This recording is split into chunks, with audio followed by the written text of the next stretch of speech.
Hey, everyone, and welcome back to the Lauren Musica Show. So, as I mentioned earlier in the summer, we are doing something a little bit unique right now.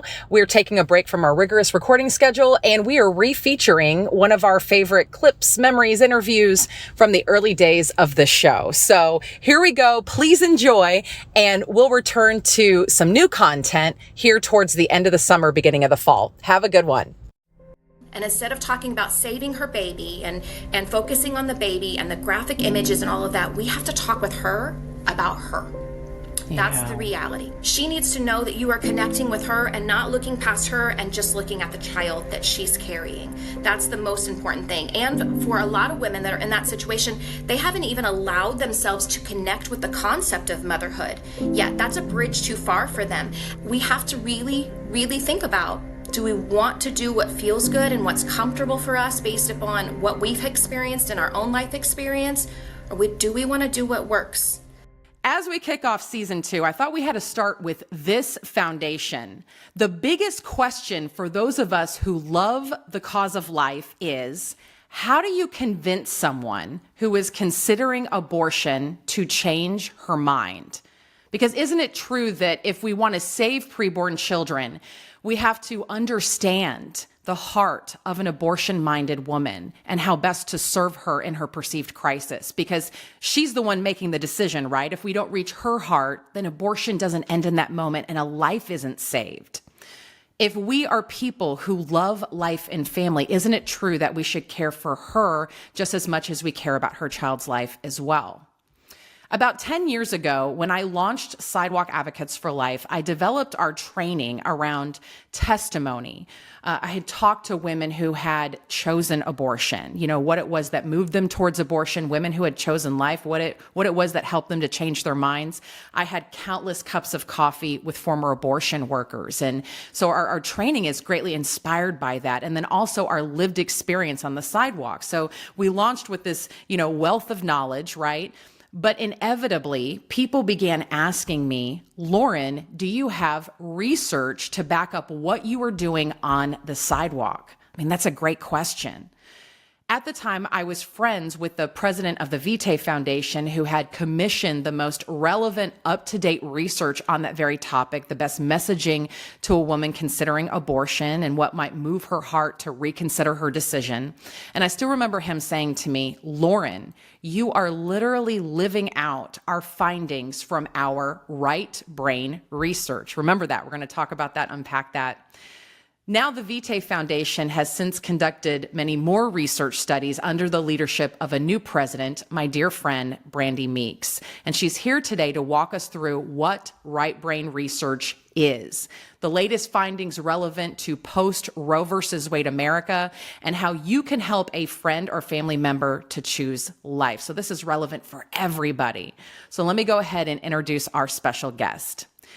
Brandy Meeks has led in the pro-life movement for well over a decade, first as a pregnancy center director and later as director of marketing and research application at the Vitae Foundation, an organization that facilitates life-saving research and applies the findings to create messaging strategies to share with others in order to make abortion unthinkable. I love that.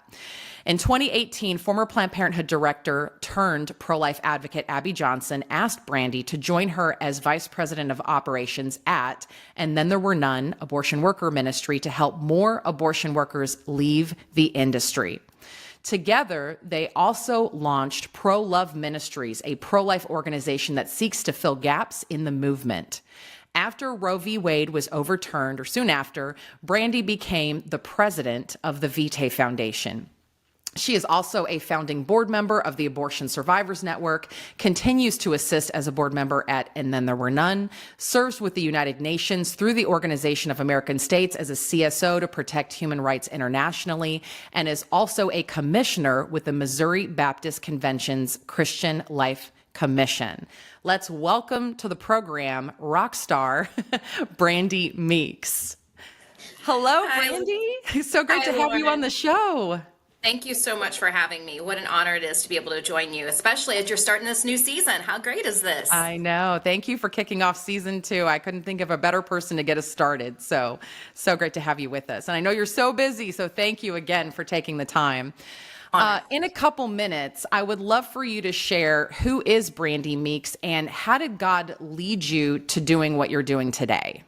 Well, I appreciate that question because a lot of people think that you must have like this big pro-life story, one that looks like an unexpected pregnancy or you were connected to an abortion in some way to have a voice in this movement. And I'm here to tell you that wasn't necessarily my experience. And so hopefully we can encourage and inspire others that just because you don't have a pro-life story doesn't mean that you can't be involved in this mission, because you absolutely can, and you have the credibility to do so. And we can talk about that more in just a little bit. But for me, I was in church and we had a medical missionary that came and spoke about serving people overseas in the medical mission field. And I was a young teenager, probably 13 or 14, and I went forward that night because I felt a call on my heart that the Lord wanted me to serve in that way. And then I got into high school and I realized I could not stand the sight of blood. I was the kid that had to go out in the hallway while they were dissecting frogs. And I was not very good at biology. It was not a gifting to me. And I thought, I got this wrong, right? Like I was just a young, naive kid that thought I was supposed to go into medical missions, and I messed this up. And so sorry, God, I actually ended up majoring in psychology, a minor in communications, and, went a completely different path. But when the board of directors called me to offer me a position for the local pregnancy center as the director there, it hit me, and when I called my dad to share the news with him, that I was absolutely serving in medical missions. It was just in my backyard. It wasn't overseas. It wasn't in Africa solving and treating people for malaria as a nurse or a doctor. It was much different, but I was absolutely serving in medical missions to help women that were facing one of the biggest healthcare decisions of their lifetime when it comes to being able to protect the life that they carry inside them. So again, I didn't have a pro-life story necessarily in order to launch me into this. And you don't have to either. You just have to build the credibility by being here on a program like this today and also investing in the movement. And we can share more about that in a little bit. I love that. I think that's so important for us to recognize that, sometimes we think coming into the movement, like you said, we have to have this big testimony, or we see superstars like former Planned Parenthood director Abby Johnson, and we think, oh, is there a place for me in all of this, right? But at the end of the day, this is a call from God. This is something that he puts on our heart, and life, our first gift, it's intrinsic to us all, I love that. Absolutely. Thank you. Yeah. Now, go ahead and jump us kind of right into all of the wealth of research that Vitae has, right? And how this is relevant for us. I'd love for you to take a moment to define right brain research. What is it? And then can you give us an overview of the research studies conducted by the Vitae Foundation? And again, what that means for all of us just in our daily lives as well. I would love to. So right brain research is much different than what you might typically think about research. There's a science element to it and also an art element to it, because it's communication. It's understanding the emotions behind the decisions that people make. So a lot of times when people think research, they think about things like surveys and polling. They think about things that are quantitative. And again, it's a blend of those things, but it's unique and it's proprietary. It was developed by someone named Dr. Charles Kinney, a leading consumer psychologist. He's worked for Fortune 500 companies. In fact, you've probably been influenced by one or two or probably a dozen of his campaigns and his research along the way. Think about things like Coca-Cola, McDonald's, GM, Harley-Davidson. All of these brands have been influenced by right brain research. And really what they hope to accomplish is to help understand why, again, people make the decisions that they do, but also the feelings that they want to feel. The example I often give is that when you see Coca-Cola commercials, you don't see sad, thirsty people on the side of the road with their Coke, right? You see happiness. They even put that in bold words, right? You see happiness, you see joy, what they want you to feel by experiencing their product. So we have done 11 studies now over the course of 30 years, and they range from helping understand why women feel the way they do about the abortion decision, understanding the Planned Parenthood brand. This is a big one when we're talking about they understand that women want to feel in control of their situation. So that's why their branding looks so much different than what maybe our pregnancy center branding used to look like. And we've since shifted from that as a movement. But then also how to reach people with abortion healing resources who've maybe been a part of an abortion decision. So 11 studies that have ranged across several different topics that are related to abortion, but ultimately dive into why people do what they do and how can we utilize understanding that better to build strategies to connect with people on an emotional level and eliminate the barriers for why people don't choose life. We want them to be able to make life-affirming decisions. Yeah, so helpful. I know that we talk a lot about this in our training. It's so instructive. The idea that the left brain is the logical side of our brain, the right brain is the emotional side of our brain. And when a woman is headed to the abortion facility, she's in right brain emotional mode, right? And she's even kind of lining up facts behind that. She's trying to reconcile present with future self and trying to see a vision forward for her life. And so a lot of times we know as pro-lifers, we're coming at this from a very left brain perspective, and rightly so in many respects, right? This is a baby with a heartbeat, so therefore you shouldn't take its life, right? But a woman in crisis mode, a woman in self-preservation mode often has, so much inverted, she's just trying to get out of her present perceived crisis, right? So she's in that emotional right brain crisis self-preservation mode. Can you talk a little bit more about that and what it looks like for us to meet her in that aptly? Sure. When she's in the middle of that decision-making process, things that we might say to her, because again, many of us that are serving this movement are coming from a perspective where we've lived this our entire lives in this mindset of thinking that abortion is wrong. Right. And so we tend to come at it and need a paradigm shift to really be able to connect with her. So when we say things like choose life, and we have posters out there that say choose life, in her head, in that moment, she's thinking, whose life? Mine or the child that I'm carrying, right? Because in that moment, she's thinking, I will, if I choose to carry this child, if I choose this child's life, I have to give up my own.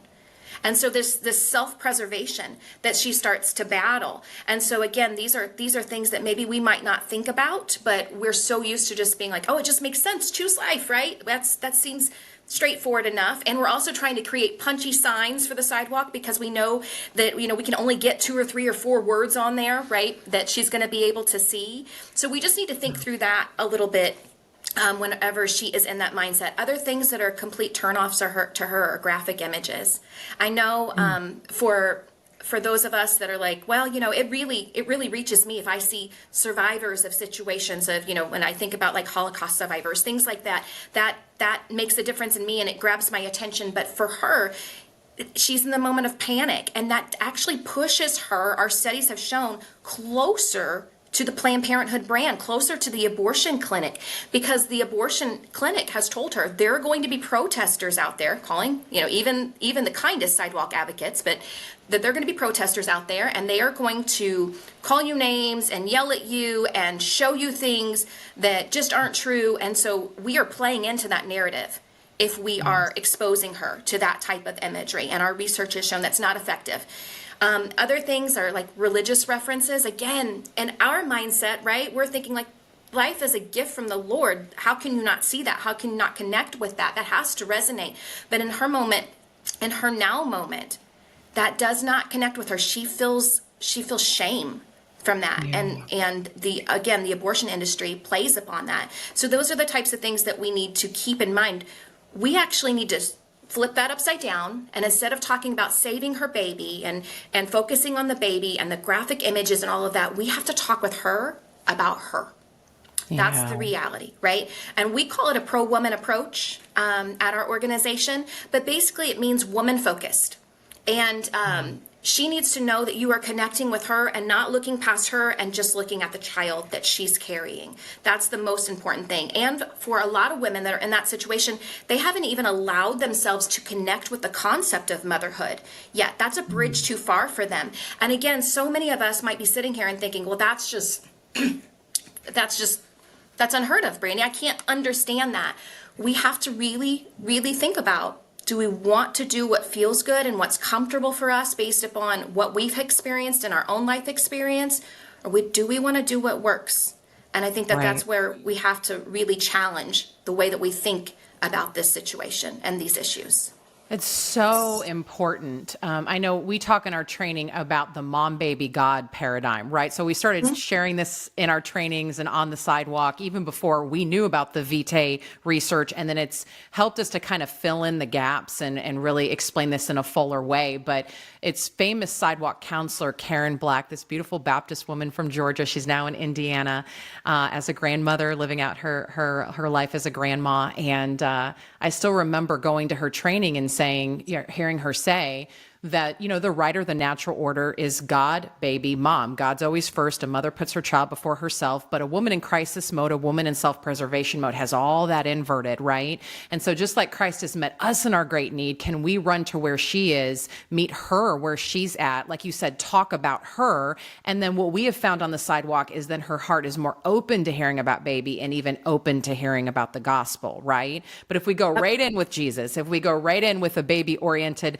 poster or message, then at least from what I've seen from the Vitae Foundation research, it's cognitive dissonance, right? That's the term that's used, I believe, right? Can you talk about that for a second, that cognitive dissonance, like how it doesn't compute when we go at somebody with a really heavy baby message initially?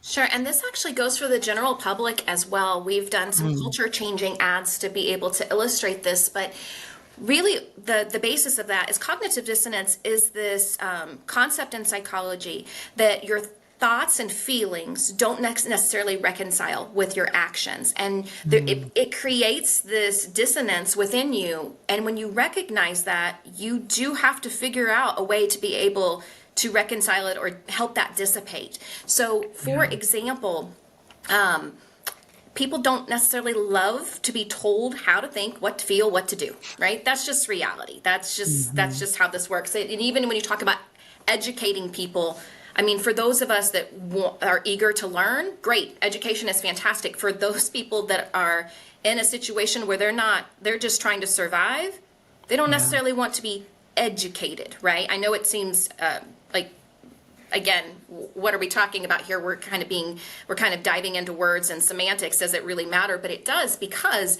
if you can create some questioning within them, they can figure this out for themselves. For example, we just ran a national ad that talked about it actually showed a nurse that was, and you might have seen it on social media. I encourage you to go check it out if you haven't seen it. But it has a nurse that's walking out of the hospital or walking out from one of the delivery rooms and said, we worked really hard to save that preemie that came 3 months early. And we were able to do it.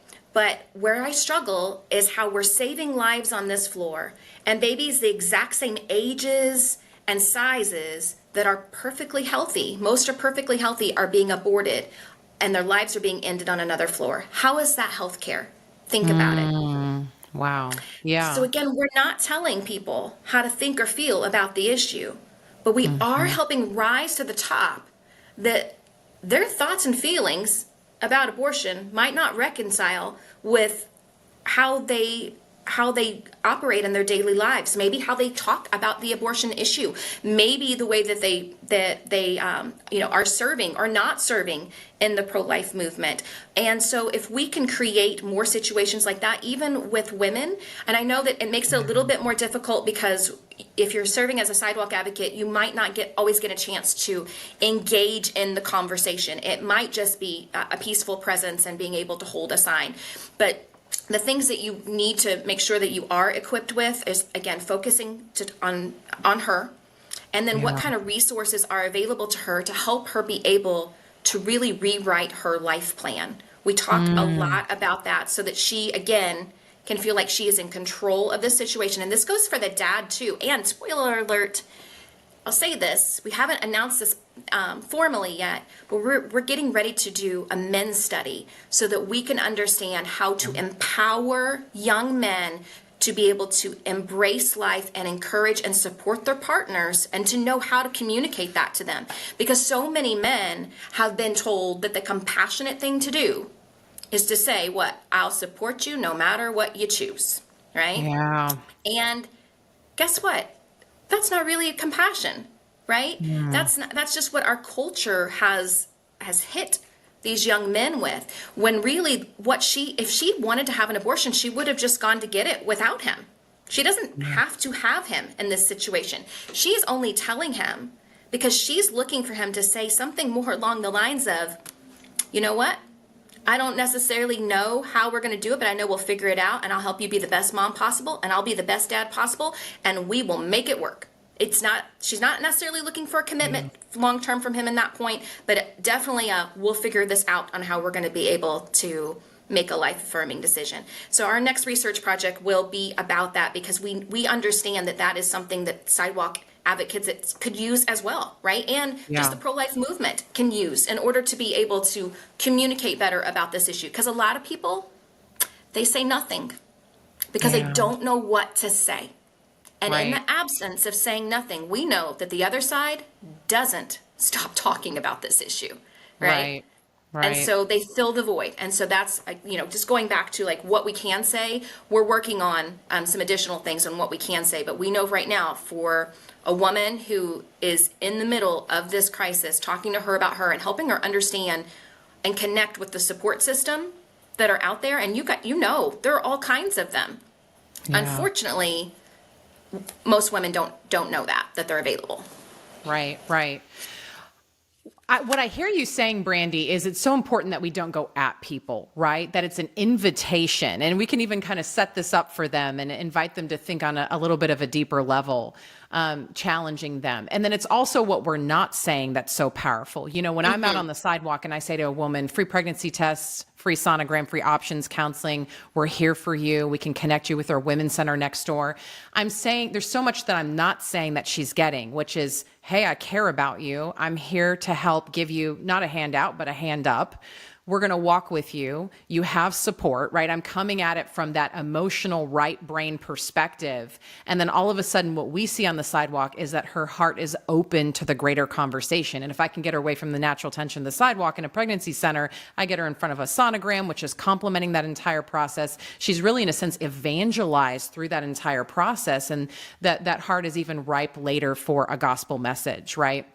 But it's so important that we understand this dynamic, that if we go at people from this really hard, logical left brain perspective, if we're shoving a sign in her face that's perceived as angry or ugly, right, then there's a decent chance we're going to lose her and hear nothing else that we have to say. But this mom, baby, God paradigm, I just love how it lines up so well with the Vitae Foundation research. It's like the key that unlocks the rest of the door. If she doesn't know that we care, she's not going to care to hear the rest of the message, right? So important. Let me ask you about this. This is one of the most interesting things that I found in the Vitae research. We know that when a woman is facing an unexpected pregnancy, at the very least legally, she has three options before her, right? She can choose to parent, she can choose abortion, or she can choose adoption. Per right brain research, it's so interesting to me that adoption is initially seen, at least initially seen, by mothers in crisis as the least desirable choice, when so many of us in the pro-life movement see that as potentially the savior, right? It's like mom gets the life that she wants, baby lives. Everybody wins, right? Why is it that so many of us, I have the sidewalk anecdote side of this, but why is it that so many of us hear initially, oh, I could never do that, right? It's actually seen as the least desirable of the three choices. So how can we help reframe this to her and then the culture at large and really show people the heroic choice that this is? I love that you're asking this question. I will tell you, it's one of the more uncomfortable questions that we have to address within the movement, because so many people have these beautiful adoption stories, right? And they do see it as just being the answer. Right? Yeah. Like if we could just convince these women, right, to choose adoption, then we would fix this. That's right. And it seems, again, from our mindset and our perspective, seems logical enough, right? I'm a very linear person, right? How do we get from point A to point B? All right, yep, that seems like it would work. But there are a lot of of factors that maybe don't necessarily present themselves to typical pro-lifers that we have to dig in a little bit more to understand. And you've already talked about it. A little bit of it is the research. The research has clearly shown, and we had a study, and again, it's an uncomfortable title even. If you go and read any of our studies, which I encourage you to do, go to vitaefoundation.org. We have our studies will be available to you, and vitaeresearchinstitute.org. You can find that, our studies as well. They're titled things that will grab your attention and may make you shudder a little bit to be like, what is this? What is this? But it's normally a quote from a participant. The name of the study is called Abortion, the Least of the Three Evils. And you're thinking, whew, the least of the three evils. Even when you just quoted it, you talked about the least of the three choices, right? And I understand why. Because evil, because you wouldn't think that parenting would be evil and that adoption would be evil, because it's not. But that's how some of the participants in the study described it, because they are in their panicked mode. And that's the way that they're surviving right now. And they called it, they said, abortion seems like the least of the three evils. They feel like parenting is not an option for them. They feel like adoption is off of the table. I'll cover that more in a minute. And they feel like abortion is the only way to guarantee that their child will not be neglected or abused. And this is why they don't choose adoption. They are they're terrified about the outcome of what could potentially happen to their child. And I know it might seem really weird to think, so you're just going to end the child's life instead of what could happen. But in their moment of panic, that's exactly what they're doing. And perception is reality for them. And so we have to address that. And adoption is important. It is an important piece of how it's biblical. You see it. Adoption works, right? You saw Moses. It's this beautiful story that happened in the Bible. But we also have to understand that there are other variables that are impacting and influencing her situation. And when you are just trying to encourage her to jump right into adoption, just instead of abortion, and you pit those two things against each other, it doesn't work.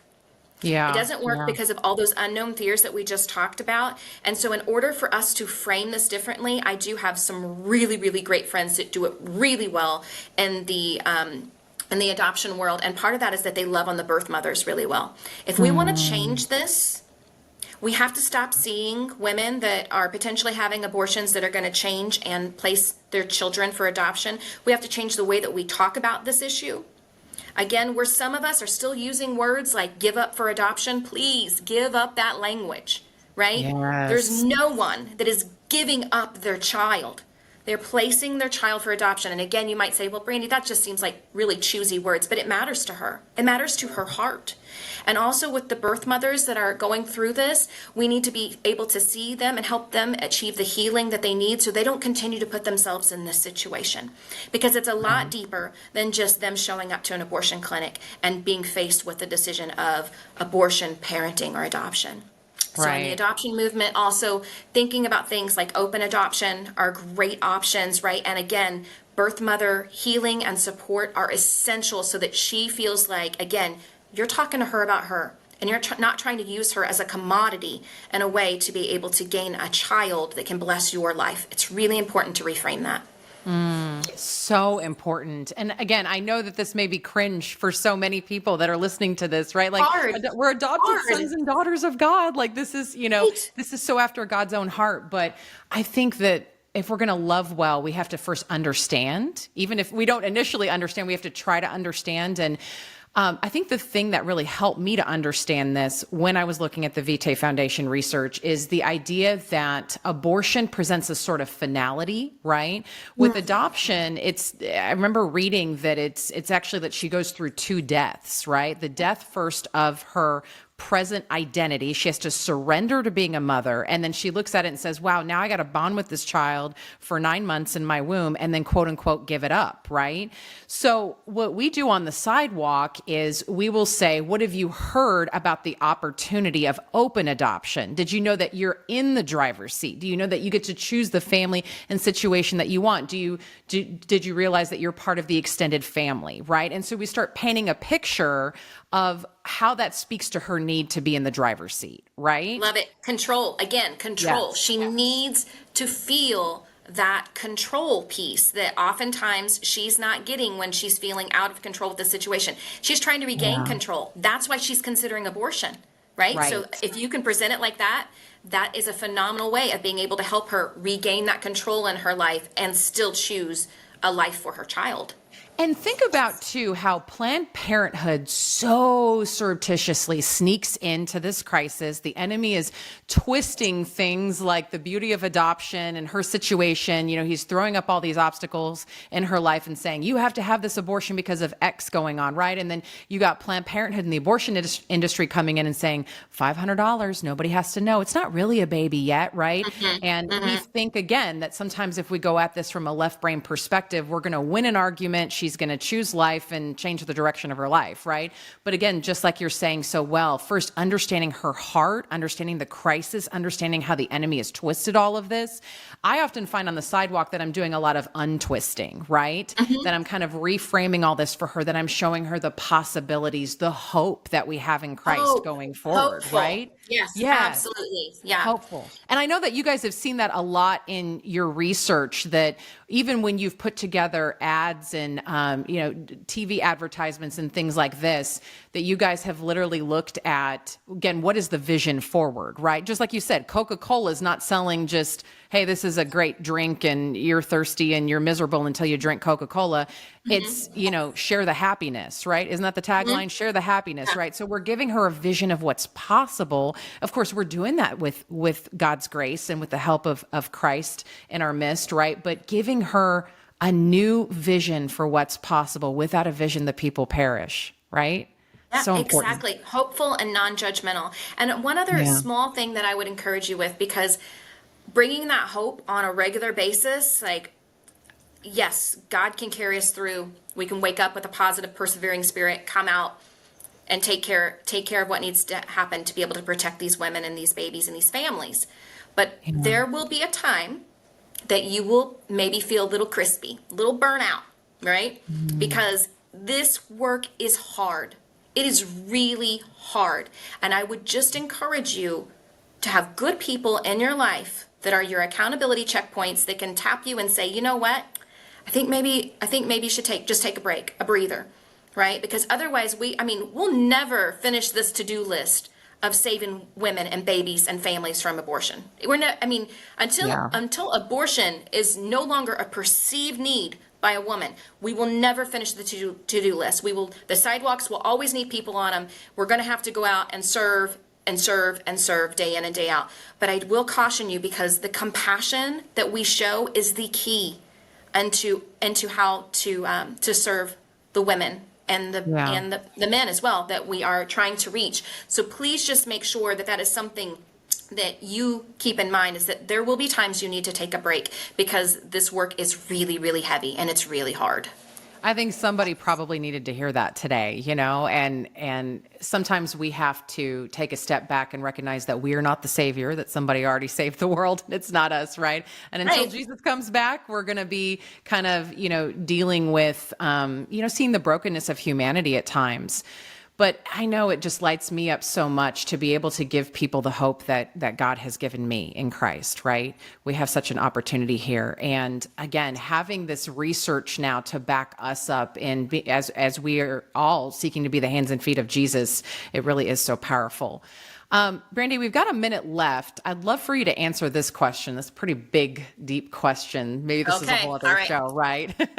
How do you think, knowing Vitae's research, which again is just life-changing, it's been life-changing for me in my ministry and so many others, how do you think we can win the world with the message of life and transform culture? What do you think is the key or the keys to being able to reach hearts and minds and bring people from pro-abortion to pro-life?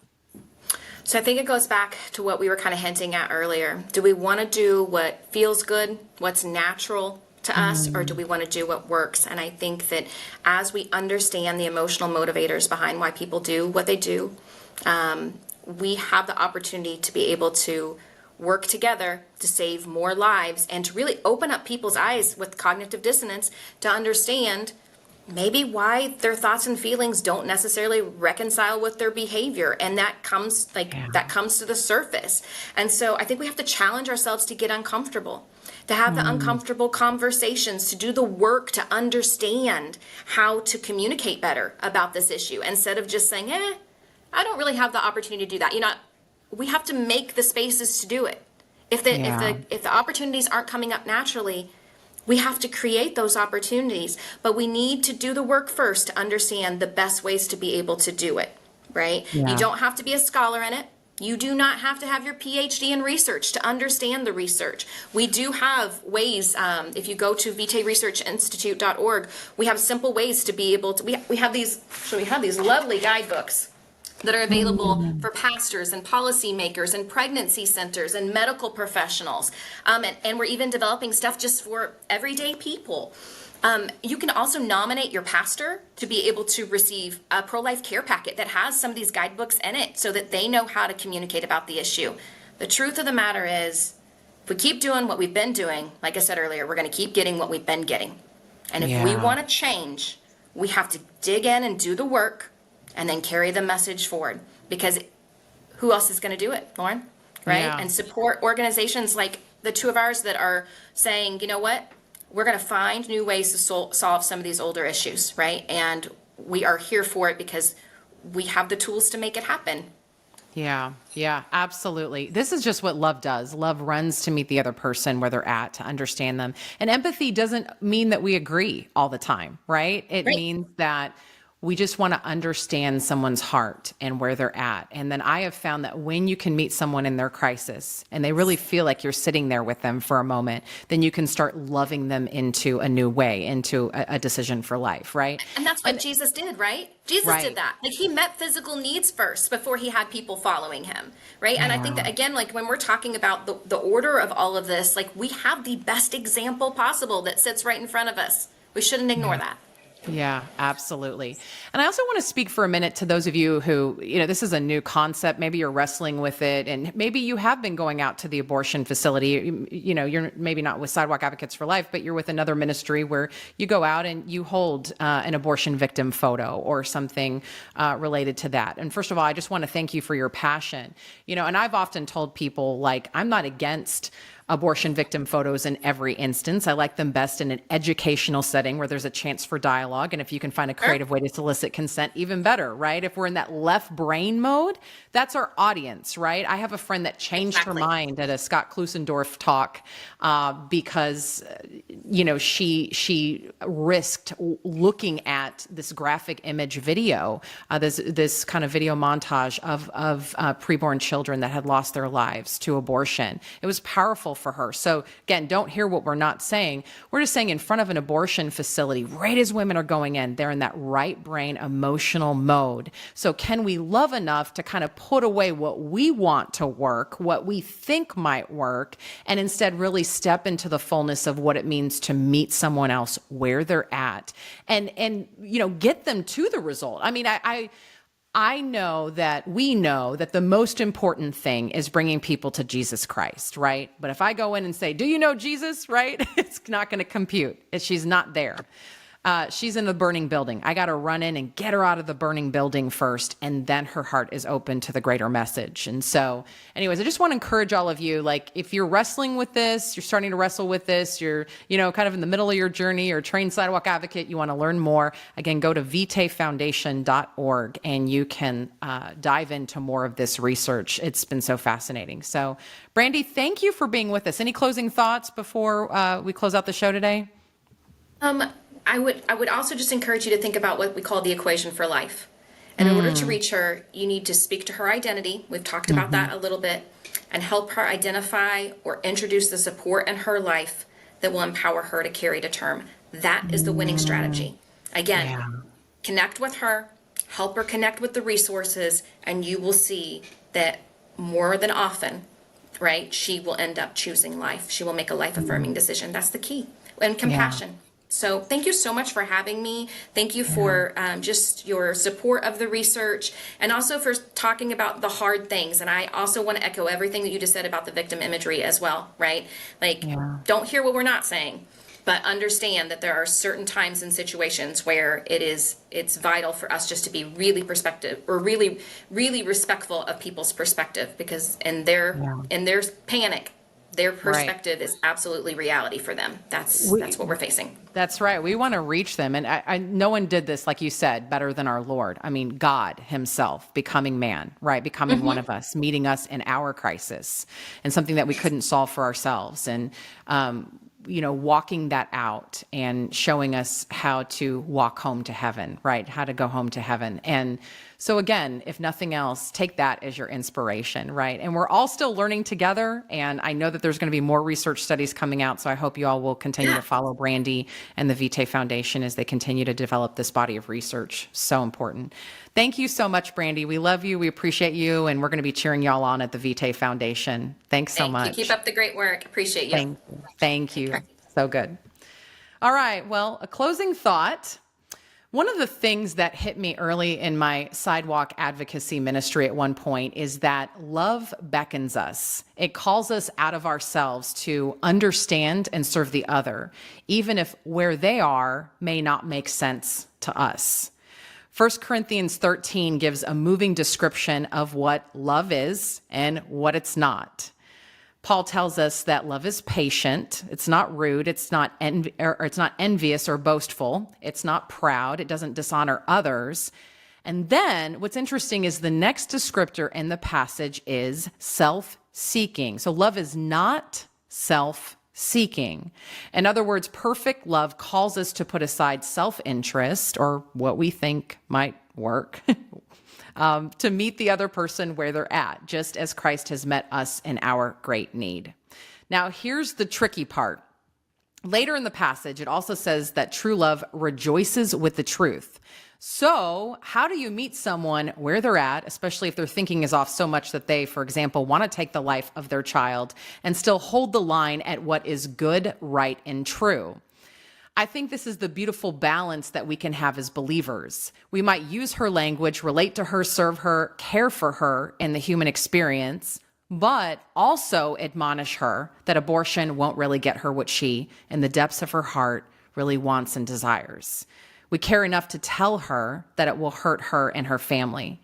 And with anyone in our lives, we want to love them enough to give them not the counterfeit, but the truth, the real answer that will set them free. Abortion is the great mirage, the great counterfeit.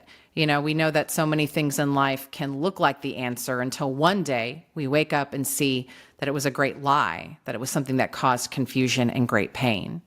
So yes, let's run to meet others where they are with great compassion, kindness, and grace, just as Christ has given that to us. But let's also love enough to give people what is true, good, and right. It's the only thing that ultimately will set them and us free. With that, thank you again so much for joining me for another episode of the Laura Musica Show. We'll be back here next Friday at 9 a.m. Eastern, 8 a.m. Central on Facebook Live, YouTube, and wherever you get podcasts. Thanks so much, everybody.